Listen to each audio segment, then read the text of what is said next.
자, 여기 그림 한 점이 있습니다. 이 그림 안에요. 꿈과 현실, 예술과 정치, 심지어 예언까지 담겨 있다고 하면 믿으시겠어요?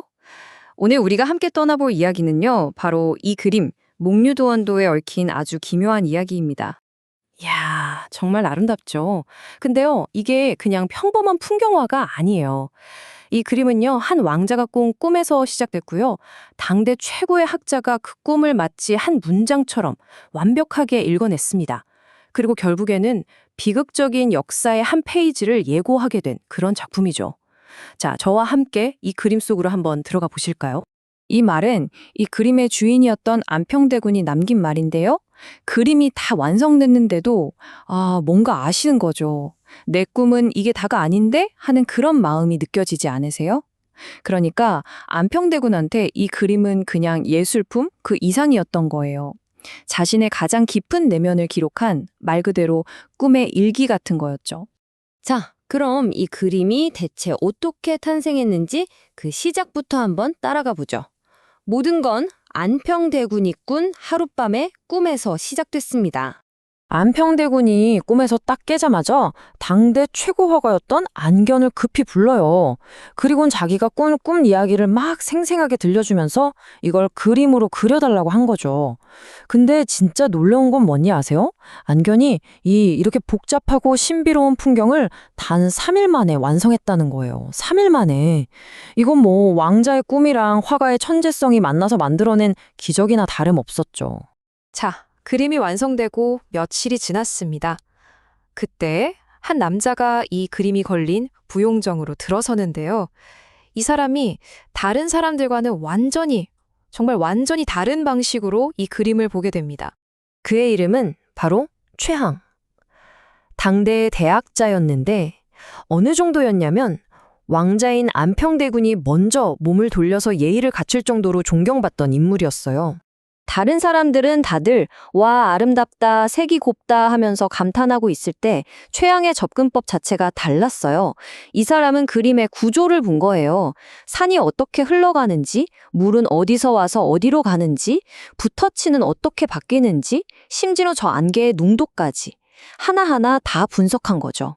네, 이게 바로 최항의 방식이었어요. 그림을 그냥 감상하는 게 아니라 해독의 대상으로 본 거죠. 빛이 어디서 와서 어디로 가는지, 저기는 안개가 먼저 깔리고 그 위에 노을이 졌구나 하는 것까지 전부 논리적으로 파악해낸 거예요. 그러니까 이 그림이 최항에게는 한편의 아주 잘 쓰인 문장이었던 거죠.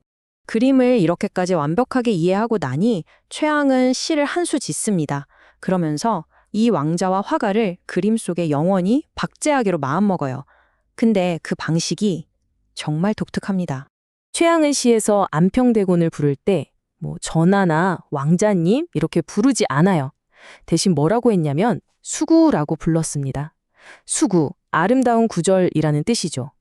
이게 무슨 의미냐면 당신의 왕족이라는 신분보다 한 명의 예술가로서 당신의 글씨가 이 작품의 시작을 열었다. 이렇게 칭송한 거예요. 이야, 정말 깊은 존중이 담긴 표현이죠. 자, 그럼 화가 안견은 어떻게 표현했을까요? 바로 호두, 붓끝이라는 뜻입니다. 호두. 이 그림에서 안견은 그냥 사람이 아니라 붓 그 자체로 존재한다 이런 의미예요. 그의 영혼이 붓끝에 실려서 이 비단 위를 그냥 헐헐 날아다녔다는 이보다 더한 찬사가 있을까요? 마침 그때 화가 안견이 도착해요. 그리고 최항의 해석을 쭉 듣더니 그림의 한 부분을 딱 가리키는 겁니다. 아주 작은 먹점 하나를요. 그러면서 말하죠. 왕자님의 꿈속에는 바람이 불고 있었습니다. 그래서 산을 다 그리고 마지막으로 그 바람을 불어넣기 위해 이 점을 찍었습니다. 하고요. 와, 정말 그림을 주문한 사람, 그린 사람, 그리고 해석한 사람, 이 세 사람 사이에 완벽한 교감이 이뤄지는 순간이었죠. 하지만 이렇게 평화롭게 예술을 이야기하는 이 순간에도 저 뒤편에서는 아주 어둡고 서늘한 현실의 그림자가 점점 다가오고 있었습니다. 최항은 이 그림 속에 있는 아름다운 이상향을 보면서도 동시에 그림 밖의 현실에서 풍겨오는 정변의 냄새를 맡고 있었던 겁니다. 맞아요. 그는 그냥 책만 읽는 학자가 아니었거든요. 그때 당시 안평대군은 왕위를 호시탐탐 노리던 친형 수양대군과 아주 날카롭게 대립하고 있었어요. 예술을 사랑했던 이 낭만적인 왕자의 운명은 말 그대로 바람 앞에 등불 같은 신세였죠. 그리고 결국 천실은 비극으로 치닫고 맙니다. 이 그림이 그려지고 불과 6년 뒤에요. 1453년에 수양대군이 쿠데타, 바로 그 유명한 계유정난을 일으켜서 권력을 장악합니다. 그리고 안평대군은 역적으로 몰려서 유배를 갔다가 결국 세약을 받고 세상을 떠나죠. 그의 아름다웠던 꿈은 그렇게 산산조각이 나버렸습니다. 자, 그럼 그 그림을 완벽하게 꿰뚫어 봤던 학자 최항은 어떻게 됐을까요? 이게 정말 놀라운데요.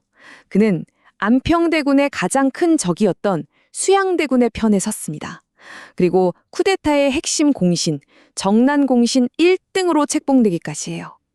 안평대군의 꿈을 세상 누구보다 깊이 이해했던 바로 그 사람이 그 꿈을 짓밟아버린 현실의 승리자 편에 섰던 거죠. 참 아이러니하죠. 이런 비극적인 역사를 알고 나니까 이제 우리는 다시 이 그림으로 돌아와야 합니다. 그쵸? 이제 이 그림은 전과 똑같이 보일 수가 없어요. 그림 오른편에 보이는 이 아름다운 복숭아꽃밭, 도원. 안평대군이 꿈속에서 그토록 가고 싶어 했던 바로 그 이상향입니다. 하지만 이제 우리는 알죠. 그는 결국 이곳에 닿지 못했습니다. 이 말은 최항이 안평대군의 질문에 답하면서 했던 말이에요.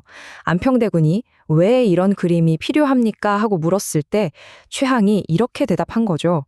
사람이 너무 현실 속에서만 살면 마음속에 저런 산 하나쯤은 세워야 합니다. 라고요. 즉, 이 혹독한 현실을 버티려면 마음속에 피난처가 있어야 한다는 뜻이죠. 안평대군에게 이 그림은 잔혹한 정치 현실에서 숨 쉴 수 있는 유일한 공간이었던 거예요. 근데 최항은 여기서 그치지 않아요. 그는 하지만 마음속에 세운 산은 금방 사라져버립니다. 그건 일시적인 위안일 뿐입니다. 라고 말하죠. 그러면서 덧붙입니다. 그래서 우리가 시를 씁니다. 라고요. 사라져버릴 마음속 풍경, 손에 잡히지 않는 그 꿈을 예술이라는 형태로 영원히 붙잡아두기 위해서 말이죠. 안평대군의 꿈은 고작 6년 만에 비극으로 끝났습니다. 하지만 그 꿈을 담은 이 그림, 몽유도원도는 570년이 훌쩍 넘는 시간 동안 살아남아서 지금 우리 눈앞에 있죠. 꿈은 사라졌지만 꿈의 기록은 남았습니다. 여러분은 어떻게 생각하세요? 예술이라는 건 과연 사라져버린 한 사람의 꿈보다 더 오래 그리고 더 강하게 살아남을 수 있는 걸까요?